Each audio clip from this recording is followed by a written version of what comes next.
Diolch yn fawr iawn am y gwahoddiad yn Oh, sorry, it's the wrong country, isn't it? Sorry. Fear not, I'm from Wales, but I speak your language. Good afternoon, ladies and gentlemen. 100 years ago, this week, my forebears in the 38th Welsh Division took part in the Battle of Mametz Wood on the Somme. They were brave men facing impossible odds. More than 4,000 men died in that single battle.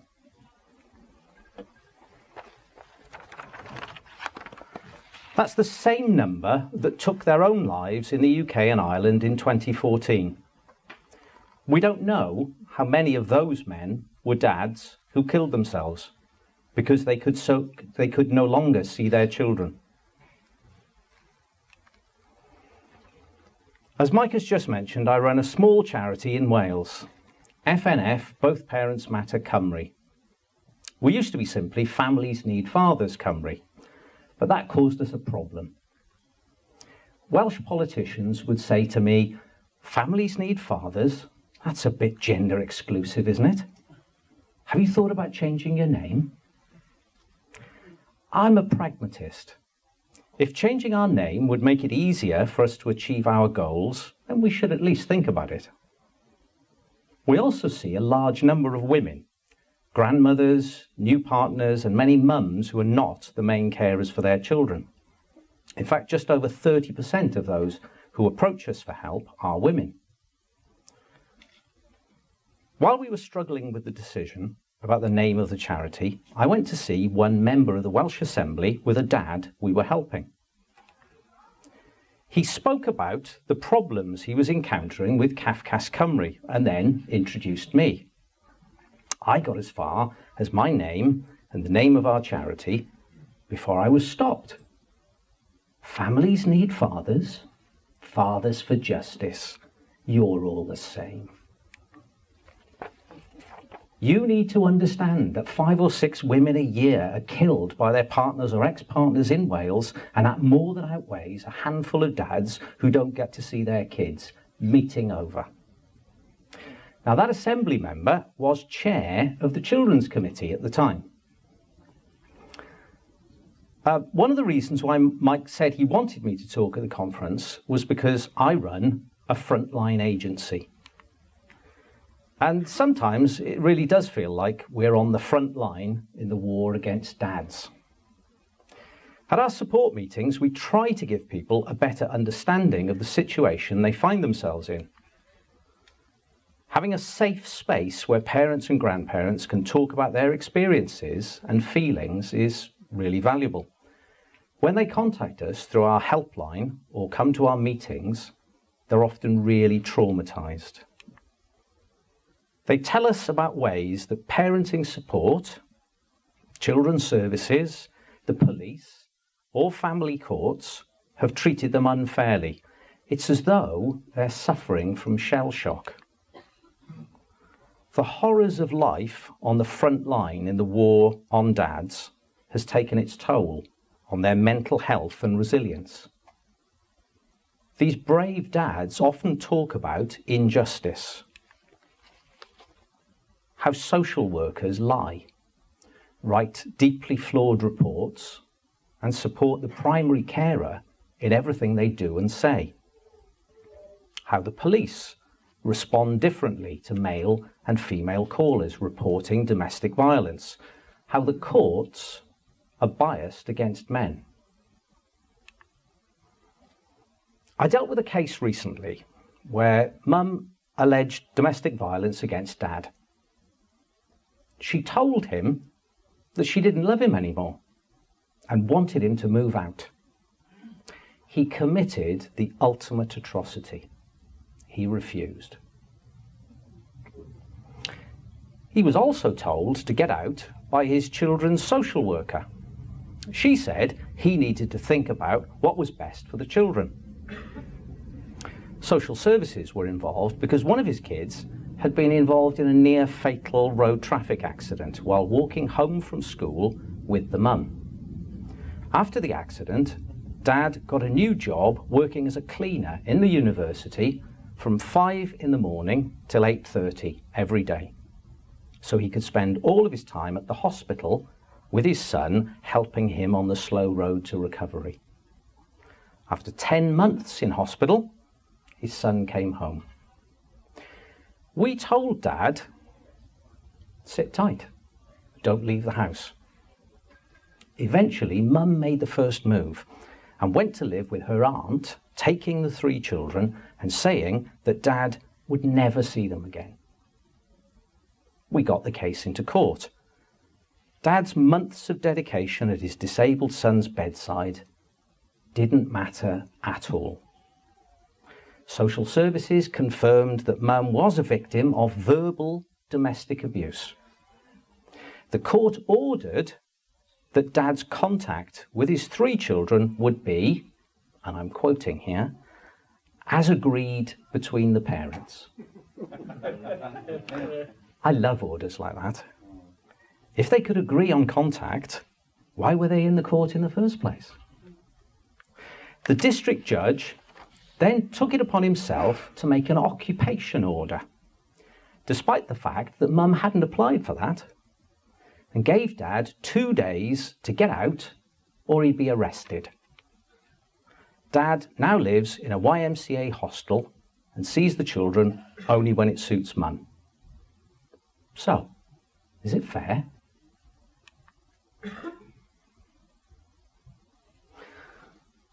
One of the key aspects of our work in Wales is research, and I've been really impressed with the extent to which I've heard in the presentations earlier today some hard facts.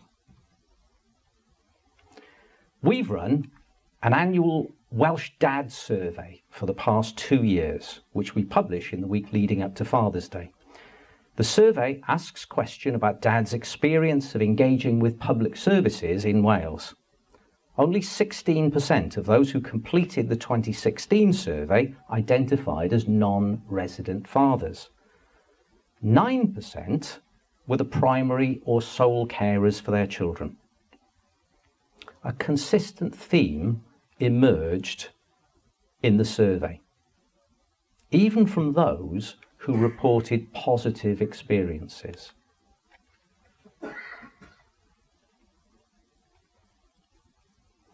Now this was a contribution from a dad who ticked the strongly positive box for experience of health services.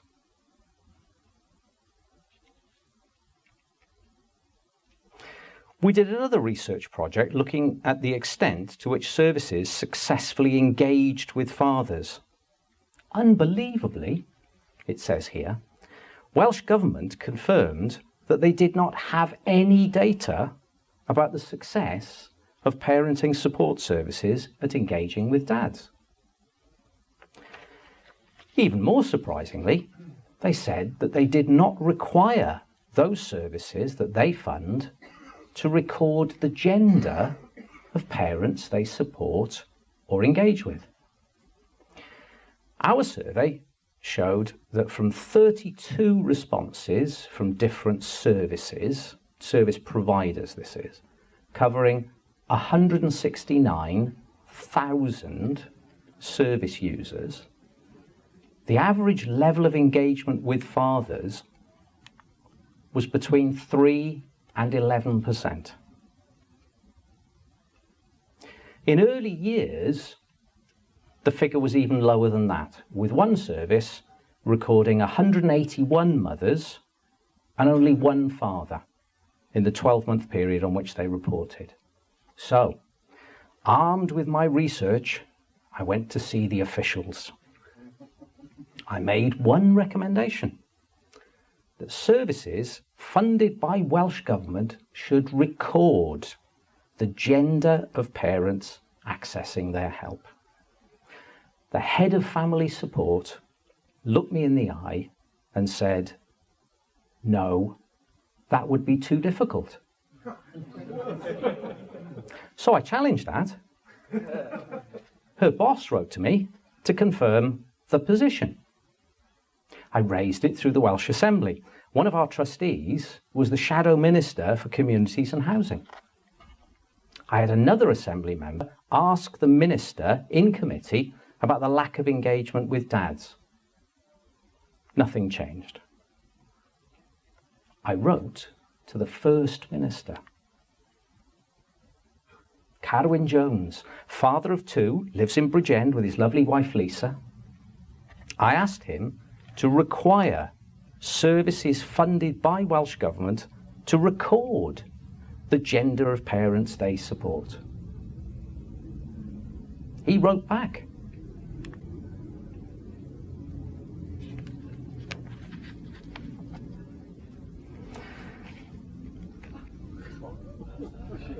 So it seems that we can't work out whether a parent is male, female, or indeed transgender. Now in Wales, we also have some new legislation.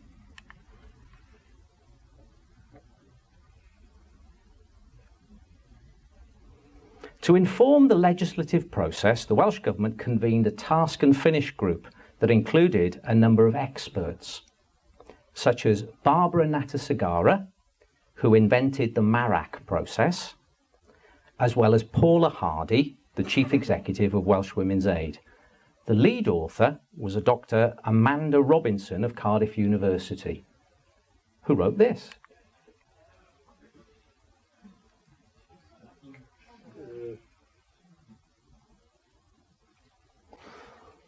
Of course, the Welsh Government didn't necessarily accept all of the things that were included in the task and finish report. Now, we also know about our friends in the CPS. Oh, please. I'm sure she's kind to animals. Now, they have... Oh, no. Stop. It'll only encourage me, please. They have a violence against women and girls strategy. Did you know that only 70% of victims are actually female?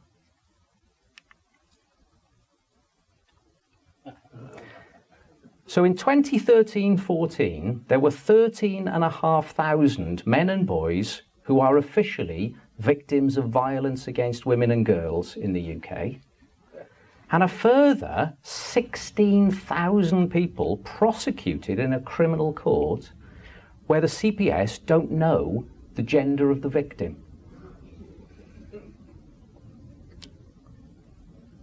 So, who believes that there really is a state-sponsored war on dads?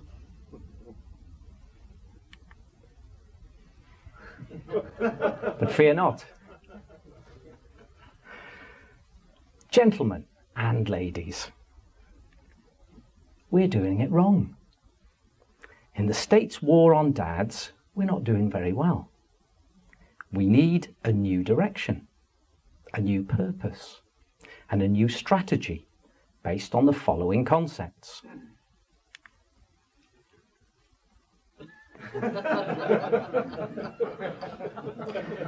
Now, there's a clue in the role description, really.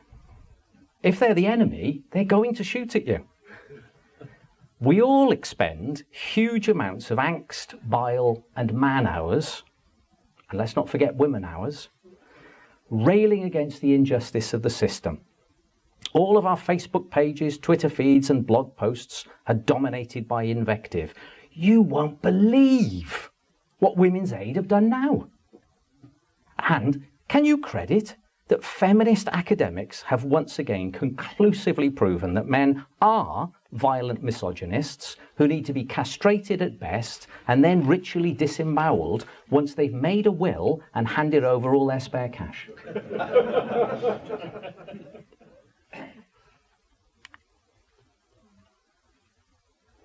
I went to an Equalities and Human Rights Commission seminar informing their landmark report, Is Britain Fairer 2015.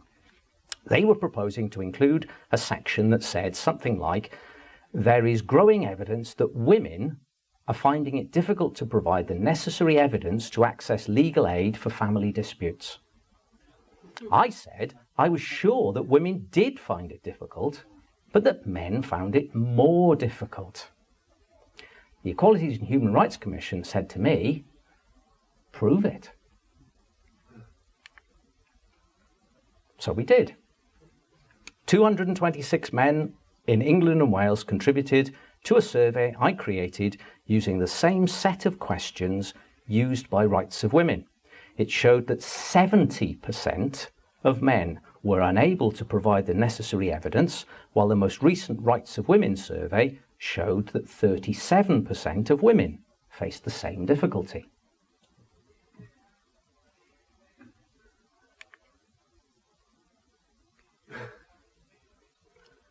Stop having a go at others who are broadly on our side.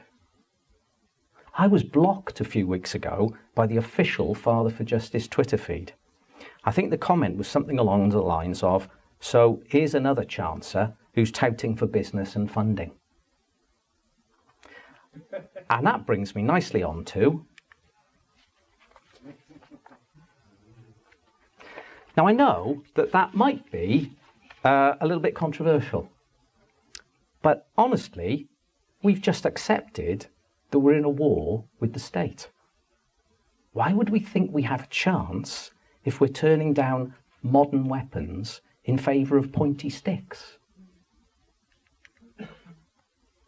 Now I want to show you a picture of my hero. An inspirational figure who has succeeded after many years of hard work. Someone who epitomises the concept, together, stronger. I was rather hoping that it would be a slightly better, but hey. Oh, sorry. No, that's no, not him.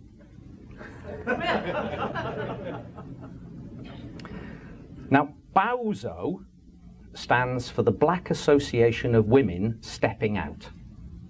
They are a member organisation of Welsh Women's Aid. Now, it might surprise you to learn that Wales has a massive ethnic minority population. According to the 2011 census, 23% of those people living in Wales were born in another country. Yeah, England.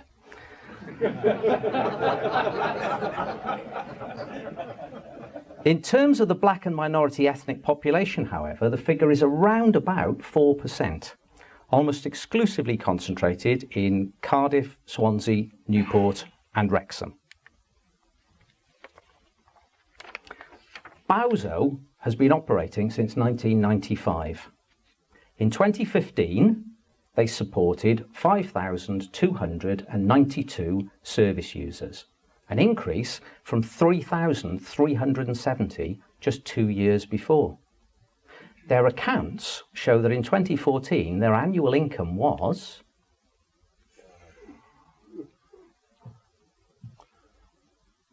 you can bring about a huge amount of change for a small group of people when you have £3 million a year coming in. So, anybody got any thoughts about that? Thank you.